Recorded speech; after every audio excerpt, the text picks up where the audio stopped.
እንግዲህ ስደት ማውጣት ቆርጬ ተነስቻለሁ። እንግዲህ ስለዚህ አሁን አዲስ አበባ ሊገባ ነው እና እንዴት ናችሁ? ሰላም ናችሁ? ደህና ናችሁ? ሁሉ አማን ነው? ስራ እንዴት ነው? ጤንነት ሁሉ ሰላም ነው? እንግዲህ እንዴት ናችሁ? እንግዲህ እዛ ሆኜም ቪዲዮ ሰራለሁ ለቀረው እንግዲህ አበረታቱኝ። እንግዲህ እዛ ሆናችሁ እዚህ ደግሞ አላያችሁኝም። ስለዚህ ሻንጣንም ይዣለሁ፣ ፓስፖርትም ይዣለሁ። ፓስፖርት ገና 3 ዓመት አለ፣ አዲስ ነው። እዛ 1000 ብር ነው ያሳደስኩት። 1070 ብር ዱባይ ማለት ነው። እና እነሳ ልጆች ቻው በቃ ምን ነው አለድም እንዴ?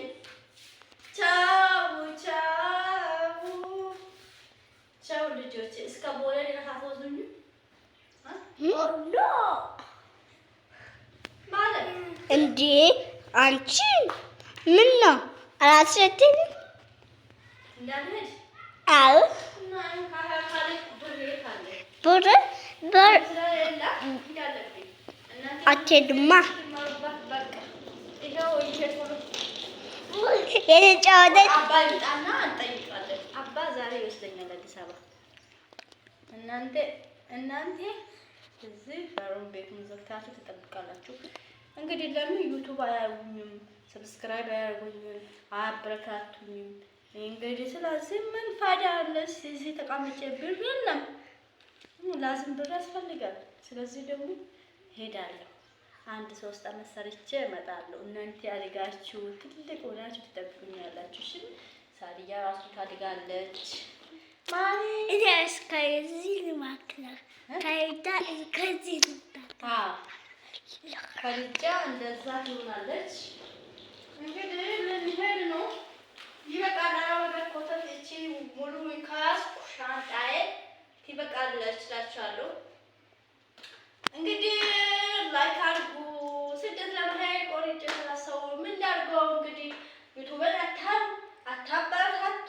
ሻንጣዬንም ሸክም ባለው እንግዲህ ይኸው ፓስፖርትንም ይዣለሁ። ትኬት ቆርጦልኛል በስልኬ መጣ በስልኬ እና ሳዲያ ባይ ባይ። አባ የት ነው? ቶሎ በልና እንሂድ። ባባ መቼም አይሄድም። እኛን ጥሎ ልንገርሽ፣ አባ እኛን ጥሎ መቼም ጥሎን አይሄድም። ልንገርሽ ይሸንሽ ከቤት ግቢም አያወጣም እግሩን። ልንገርሽ ለምንም 3 ደቂቃ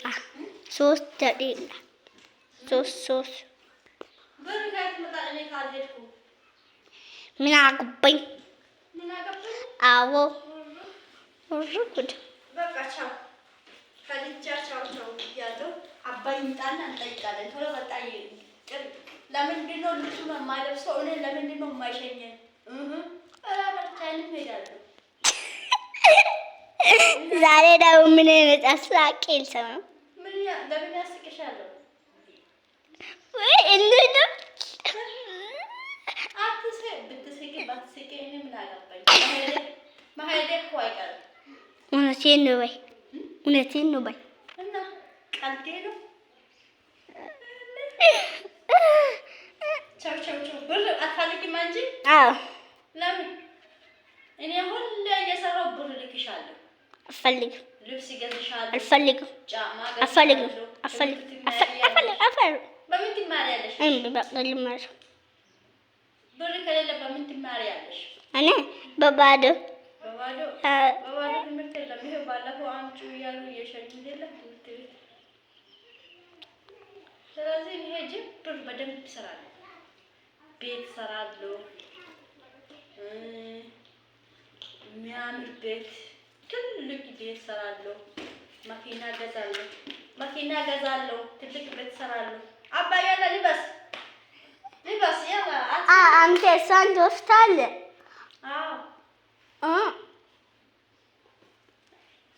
ወስዳለሁ። ይኸው ባባ ለምን አትወስድም? እኔ ብቻ አይደል?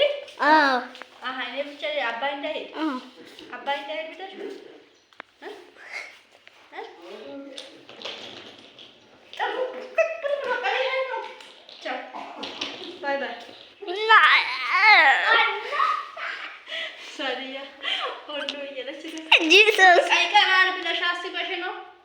አዎ ጀራ አለ ብር ደግሞ መኖር ይቻላል።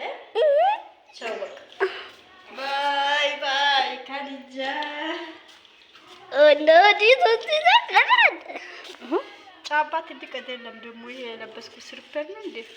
ወይኔ አረብ ሀገር ሲሄዱ እኮ ትልቁን ጫማ እኮ ነው የሚለበሰው። በእንግሊዝ ልጅ በቃ በእንግሊዝ ልጅ ስሪፐር ግን አረቦቹ ይስቁኛል። ጫማ ያለሽም እንዴ ሉና? አዎ የላይኛው ምሳሌ ይሰጡሻል። ያን ቀጥያ ባለፍሽ ጫማ አዎ እኮ ልሄድ እኮ ነው። አምጪ ያን ትልቁ ሳዲያ ሂጂ በቃ ባይ ባይ። ሳዲያ ልታመጣል። ሳዲያ መሄድ እንፈልጋለች አይደል? ደስ ብሏታል። እናመሰግናለን። ላካርጉልኝ ግን እስቲ እንዳልወጣ ስደት እንዳልወጣ በቃ ሳዲያ ሂጂ ስላለችኝ እኔ ደግሞ አልሄድም። ዘርባሽ ያላ ሰው እናቷ